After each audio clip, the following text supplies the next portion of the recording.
He doesn't even care about you. Huh? Teddy, please. He's trying to make me jealous, but it's not working. Come on, Mort. Let's get out of here. Hello friends, welcome to my commentary corner.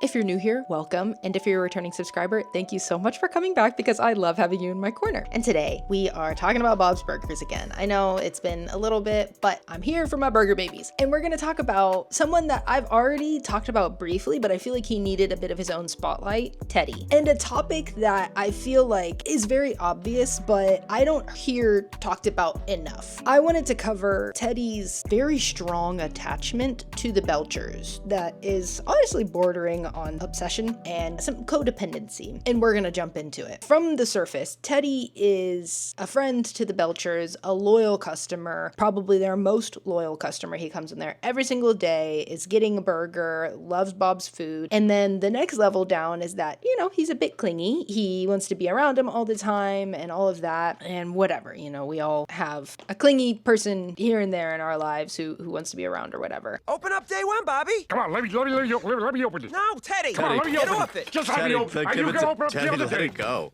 Okay. Sexy cooking. Sexy cooking. I knew it. And I am in. I love it. We're in. But that clinginess, that attachment to them seems to border on a level of obsession almost, and just how much he wants to be in their lives, a part of their lives. And I'm just wondering if that's healthy.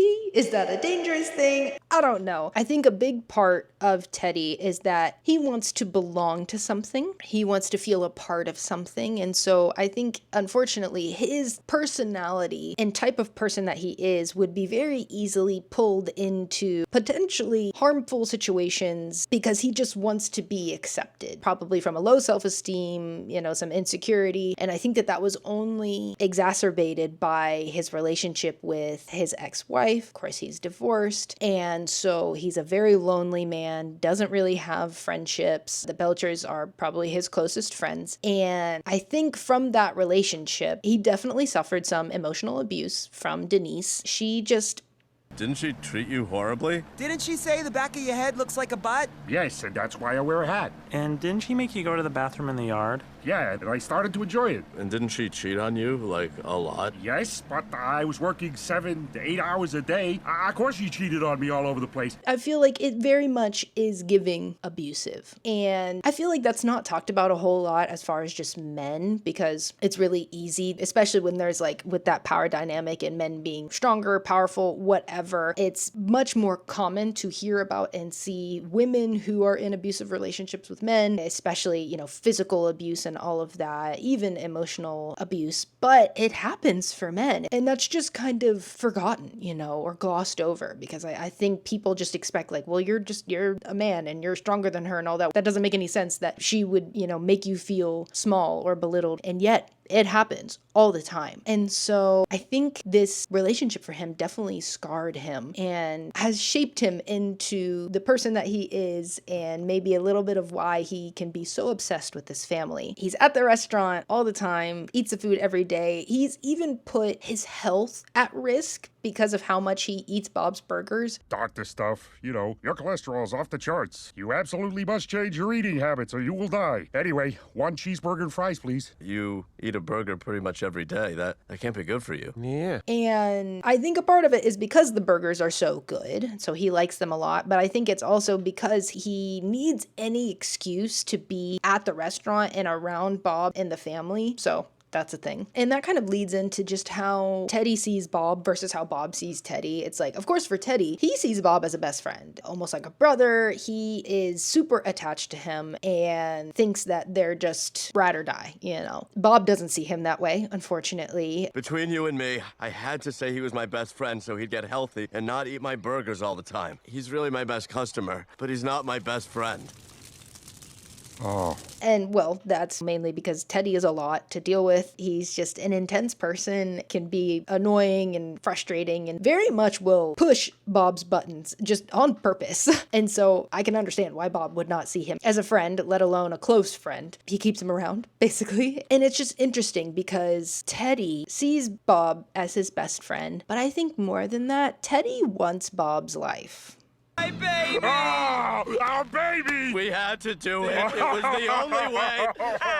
I think he wants his wife. I think he wants his kids. I think he just wants just the experience that Bob has because he sees how much love that the Belchers have for one another. And I think he wants to be a part of that and wants that for himself, which is not a bad thing. It's normal to just be attracted to that loving environment. Anyone would want that, especially if you don't have that for yourself. But there are moments where it can be a little creepy. The times when it comes out is mainly with Linda. Teddy, are you sure this isn't because you had a sexy dream about me? What? No! Recently? No! And something that I don't like at all, and other people in the fandom have noted that they also do not enjoy, is how Teddy will hit on Linda. And I just don't really trust him because he'll hit on Linda with Bob present, or even if he's not really hitting on her, he's just kind of hinting that he is attracted to her or he thinks about her in a sexual manner, I guess, which is inappropriate, of course. Show's over, Teddy. Come on. Sorry, Lynn. It's just you imagined something for so long and then what you thought was pink is brown and what you thought was symmetrical is not. It's just unsettling. Teddy, please. And then, of course, you can only imagine when Bob isn't present, he's, straight up hitting on Linda. He'll just say out-of-pocket stuff. How long have I been out? A lot's changed. We don't have to start repopulating the Earth yet, but eventually we might have to do just that. I don't know. Teddy, how long have I been in here? 5, maybe 6 minutes. And it's just like, what are we doing? Because also my thing is, I'm like, if you're supposed to be Bob's best friend and all of that, you want the best for him, which means, you want for him and his wife to be in a strong relationship and good and all that, especially if she makes him happy, and they're husband and wife, so just respecting that marriage. And yet, he's hitting on Linda. I got nothing more to teach you. The only thing left to do now is... Kiss? No, what? No! And so I'm like, what is that about? I don't know. It always rubs me the wrong way. I'm like, are you really a friend to Bob? Are you really, and this is from you. This is not from anyone else. From your own perspective, you are his best friend. And so as his best friend, why are you hitting on his wife like that? So yeah, that's always kind of a weird thing. Thank goodness Linda is about her man. I do kind of wish that she would straight up say to Teddy, I need you to stop making those kinds of comments because, ugh. But she never encourages it, thank goodness. And she typically will physically make space and be like, I need you to go. Come on, get out the door, move it. Get out of the restaurant. I want you to leave now. So good on Linda for that. But yeah, Bob, I need you to clock what's happening here because this man, he wants your wife. And he also wants your life. I mean, even just with the kids, he's not, creepy with the kids or anything, but he has mentioned just imagining that he has kids of his own. Sometimes I pretend that I have 3 kids of my own and these are their bikes. Which kid is your favorite? Jeremy. He needs me the most. Sometimes I come in here just so I can trip over him. I'll be like, the kids left their bikes here again. And so it's just, yeah. Teddy's a weird guy. And I feel like the Belchers became somewhat of an emotional regulation for him, especially because he's just very erratic and an intense person. His emotions are to the extreme in every sense, whether he's happy or whether he's sad or whether he's angry, especially angry. Teddy definitely needs some anger management and some counseling. I mean, one, for just the somewhat traumatic relationship that he had, and then also just for a lot of that anger that he clearly feels that comes out in very inappropriate times. My job this week is at Jimmy Pesto's. There, I said it. Is that what you want to hear? Teddy, calm down. What am I supposed to do? Not take the job? I gotta work, Bob! Teddy. What are you gonna do? Tell me which jobs I can take? No, Congratulations. And then you can just cross out the ones that you don't want me to take. What the hell was that? Yeah. And a lot of that probably stemming from that relationship. But I think the Belchers very much serve as a sense of peace and comfort for him. And yeah, I think it's interesting. I think that there's definitely some codependency going on here. When Teddy is not able to be around the Belchers, it is like the world is ending, and he is just so upset that he can't be there, that he can't be around them. And, typically I think a lot of people will associate the term codependency with romantic relationships, but it can happen in platonic relationships just as much. It's like he has this constant need for reassurance, is not great at respecting boundaries, clearly, with how he, is hitting on Linda, or just even how much he kind of pushes his way into their lives, in just weird moments. He shows up unannounced. Nice romantic stakeout. Bobby, Linda, what are you doing here? Teddy, what are you doing here? I was just gonna park over there for a few hours, and then I happened to see you guys were here, and I thought I'd just gotta... Wait, are you crashing our stakeout? What? No. So what I miss? It's just not okay, you know? Especially, I think, mainly because the Belchers aren't as close to him as he feels like he is to them. It's not a balanced relationship. It's not reciprocated. And I think another thing, too, is that he tends to just make himself indispensable. He makes himself available to them at all times because he just wants to be around them. Those are very much elements of just a codependent relationship. And if the Belchers weren't around, or if they, you know, all of a sudden just up and left, it would not surprise me if Teddy decided to move wherever they went to be with them, or if he didn't move. I do not know how Teddy would function. And that is another sign of just probably very much a codependency and is a little scary, you know? He's using you, Mort. Can't you see that? He doesn't even care about you. Huh? Teddy, please. He's trying to make me jealous, but it's not working. Come on, Mort. Let's get out of here. We're leaving. Gonna have a burger? Fine. Suit yourself.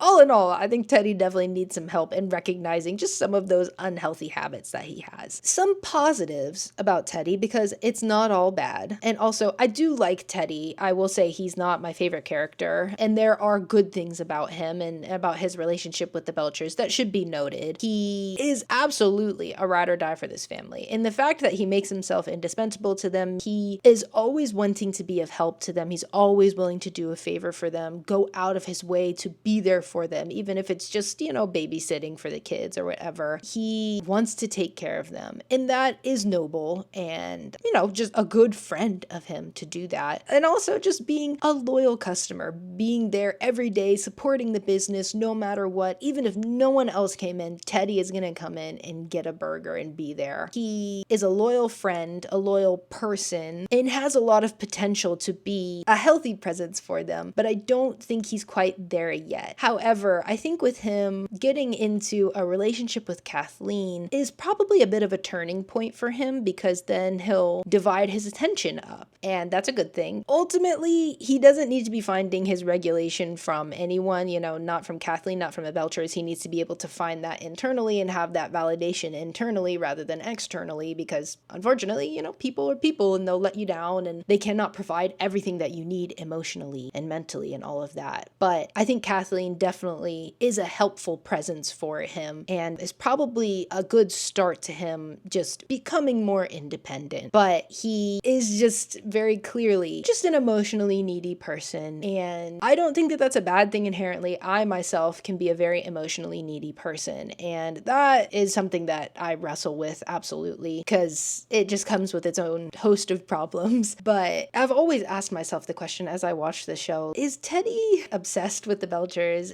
Are we talking about this? Is this a good thing? I don't think so. I want to know what you guys think, so definitely comment down below, because sometimes it definitely just goes way too far. But I do think that there has been growth for him, there's been change for him, so he's not a lost cause. I just think that he needs a little bit of help, or a little bit of self-confidence and a boost in his self-esteem to help him be confident in who he is as a person without the Belchers and just by himself, just as Teddy. This has all been a very deep character dive into, of course, a very exaggerated animated character. But these things happen in real life. There are people like this, and I think it was worth noting and talking about, because yeah, we all see it. We all see it. So anyways, I hope that you liked this video. If you did, go ahead and hit that like button for me, and also hit that subscribe button for me so that you can see the alerts for my videos and so that you can see this face a whole lot more. And I will catch you on the next one. Bye!